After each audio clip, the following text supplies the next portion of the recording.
The 1927 New York Yankees may very well have been the greatest baseball team of all time. The 1927 Boston Red Sox, on the other hand, were certainly not one of the greatest teams of all time. New York won 110 games in 1927 and did so in such a spectacular fashion that baseball fans to this day consider them perhaps the greatest team ever assembled. The Red Sox, meanwhile, lost 103 games in 1927 and didn't look very good doing it.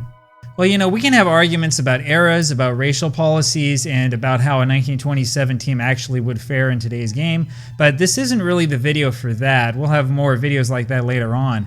Now, today we want to see what happens when these two particular teams met. In fact, there is one particularly memorable game that we want to look at. Well, the Yankees made 3 different trips to Boston in 1927. They split a quick 2-game series with the Red Sox in late April, losing the second game after giving up 3 runs in the bottom of the 9th inning.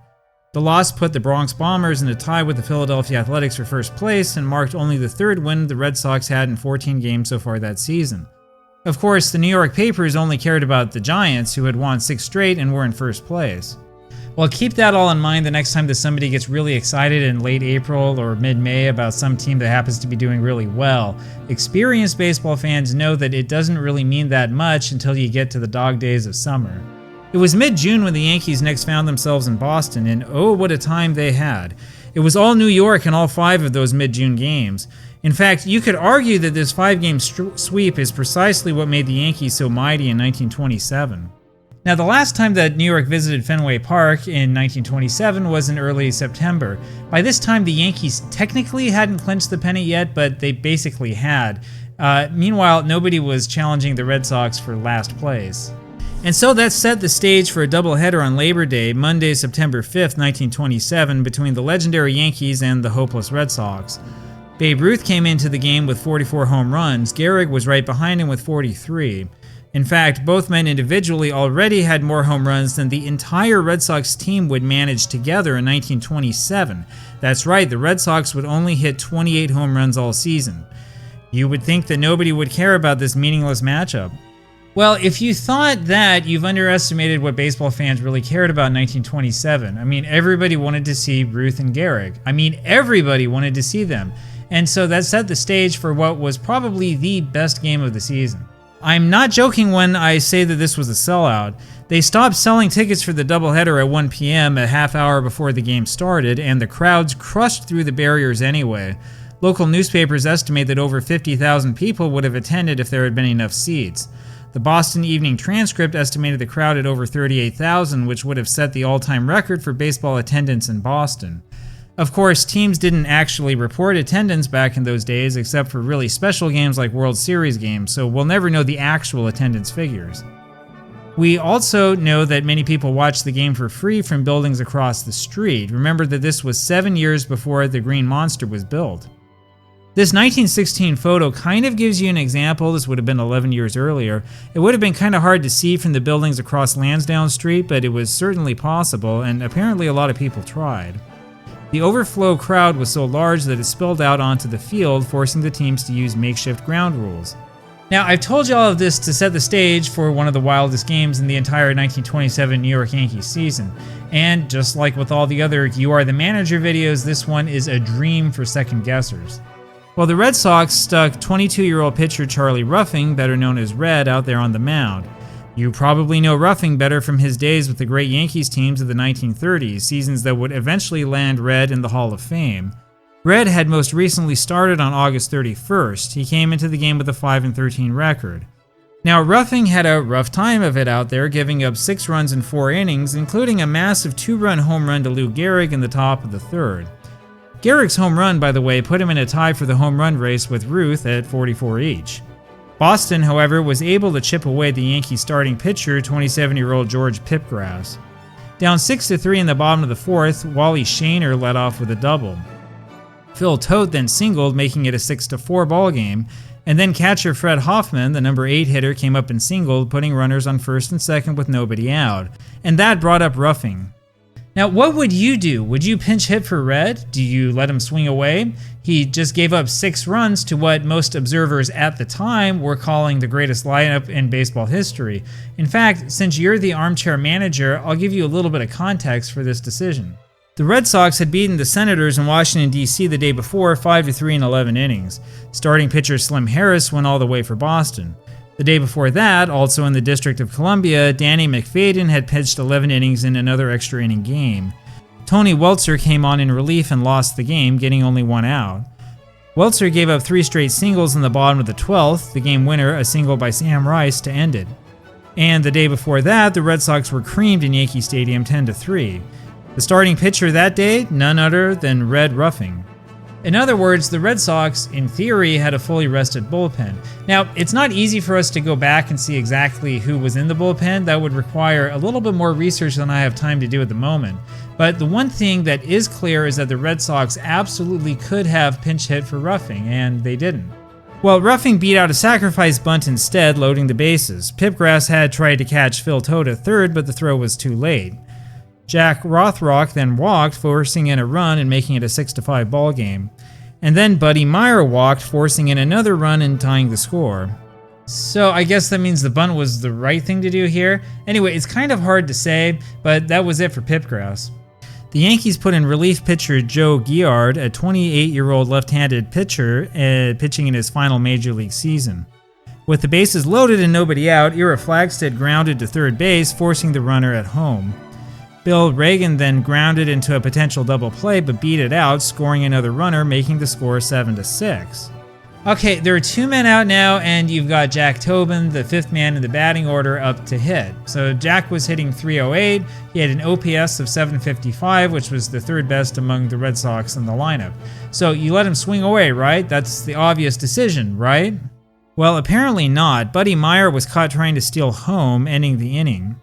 This is one of those times where I wish I had access to better newspapers. None of the newspapers I looked at really mentioned this play. Meyer, the former Washington player, wound up with 12 stolen bases and 15 times caught stealing in 1927. Now, he did lead the league in steals in 1928, but I still think that the smart play with him was to swing away in that situation, not to have him steal. I mean, Joe Girard wasn't exactly a great pitcher. Anyway, that ended the inning. In the bottom of the 5th inning, Red Ruffing came up again, this time with the bases loaded and 1 out, the Red Sox up 7-6. Again, do you pinch hit for him? You've got Ruth and Garrett coming up to lead off the top of the 6th, and you've got a fully rested bullpen. What would you do? Well, Ruffing grounded out, scoring an insurance run and making the score 8-6. And that was it for that half inning, but it's not just the Red Sox who had made odd decisions in this one. Tony Lazzeri started what looked like a rally in the top of the 7th when he reached base on an error by shortstop Jack Rothrock. The Yankees wound up with runners on first and second with only 1 man out and Joe Giard coming up to bat. In came a pinch hitter, Dutch Ruther. Ruther, of course, was a pitcher. So we tend to think of 1927 as the modern era, but teams were still using pitchers as pinch hitters. Dutch was 33 years old. This was his final season in the majors. He was used primarily as a starting pitcher by this time and wound up starting the 2nd game of the doubleheader the next day, the 6th. But I've still got to wonder why you pinch hit with him. Well, Dutch flew out to center field for the 2nd out. That brought up Earl Combs with 2 men out, the top of the Yankee batting order. But Tony Lazzeri tried to steal third base and was caught. So this is another one of those situations where I wish I really had a better newspaper account. I mean, why all of these stolen base attempts with 2 men out? And the big question is, would you do that if this situation came up in your replay? In the top of the 9th inning, with Ruffing still out there, Earl Combs hit a ground rule double to score 2 and tie the game. By the way, there were a ton of doubles in this game. There were 9 for the Red Sox and 8 for the Yankees. I don't know how many of them were ground rule doubles, but you know, the fans were basically sitting on the warning track. You just don't see games like that anymore. And that was the signal to get Wilcie Moore in the ballgame.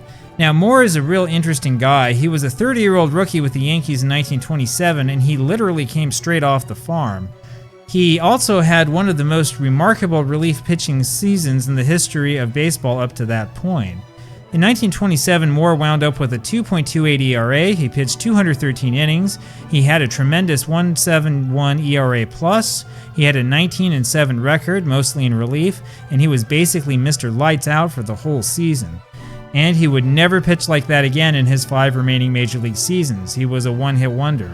This one, though, was Wilcie's great day. He pitched the 9th without giving up a hit, then the 10th, the 11th, the 12th, and on through the 14th inning, all without giving up a hit.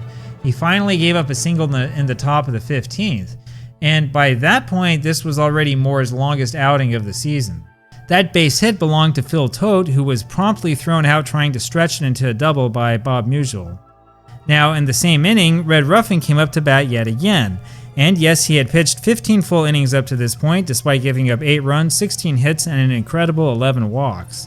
Well, I guess Red also struck out 12, but seriously, how do you keep him in there like that? Anyway, the Red Sox decided to pinch hit for him finally in the end, and the pinch hitter grounded out, and on the game went. In the top of the 17th, Moore came up for the Yankees with a runner on first and 1 man out. So, do you pinch hit for him here? Moore had just pitched 8 great innings, giving up only a single hit and 2 walks. But still, it's the top of the 17th inning, and you've got a second game of the doubleheader coming up after this one. They had Moore bunt the runner to second. Then Combs singled him in. Mark Koenig got a ground rule double, and then with Babe Ruth up to the plate, Boston relief pitcher Hal Wiltse committed some kind of error, allowing both runners to advance. I don't know what it was. Was it a pickoff throw that went wild? Was it a balk that was charged as an error for some reason? We don't know, but maybe this is why they went 15 innings with Ruffing. Well, Ruth walked, of course, with 2 men out and first base open. And then Lou Gehrig hit a single to center, scoring 1 run. Ruth went tearing around second trying to make third and was thrown out easily. Well, that's the next question. You're up 10-8 now in the top of the 17th inning. Do you really send Ruth to third base with 2 men out? I mean, I guess this depends on whether the game you're playing gives you that option, that is the simulation. The point, though, is that these guys were a lot more aggressive on the base paths in 1927 than we would expect. Wiltse Moore promptly gave up a ground rule double to Bill Reagan in the bottom of the 17th. So this, by the way, is Moore's 9th inning of work. They let him stay in the ball game even with a 3-run lead. Jack Tobin singled home the run, and that led to a pitching change. Well, maybe they should have made that change earlier, but then again, I'm not sure that the Yankees actually had another relief pitcher in the bullpen. They used Wadey Hoyt, the famous starter, to pitch in relief here. Wally Shaner hit a ground rule double for the Red Sox. Phil Todt grounded out for the first out and a run scored that made it 11-10.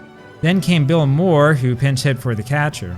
So I neglected to mention this earlier. Fred Hoffman had been the Red Sox starting catcher that game. He was replaced by a pinch hitter way back in the 15th. Moore was hitting for backup catcher Grover Hartley, and it's fortunate that Moore himself was the catcher just in case the game continued. Well, Moore hit a double to right field, scoring 2, but was thrown out trying to stretch it into a triple.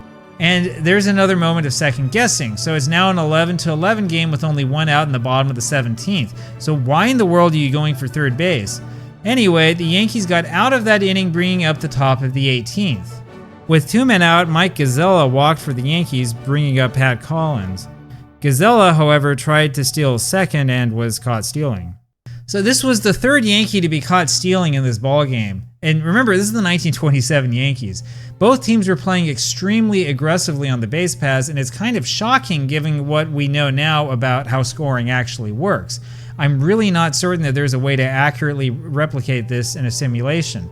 If you were given a modern type of managerial control and like a modern simulation over this type of game, there's no way that you would steal in that situation. But what do you think?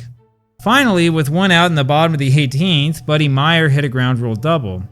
Ira Flagstead followed up with a ground rule double of his own, and that ended the ballgame. It was a 12-11 18-inning thriller, arguably one of the greatest games in the long history of the Red Sox-Yankees rivalry.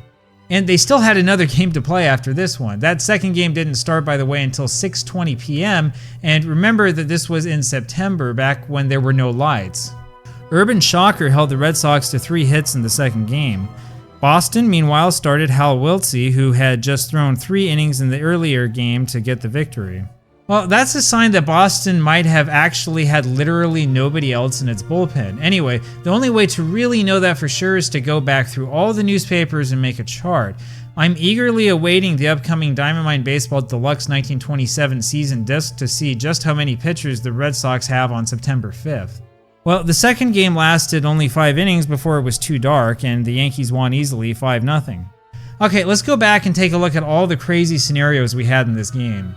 Okay, first of all, Red Ruffing stayed in the ballgame to bunt in the 4th inning after giving up 6 early runs, and it worked. Second, Buddy Meyer was caught trying to steal home with 2 outs and a 7-6 lead the same inning, spoiling what could have been a huge inning for the Red Sox.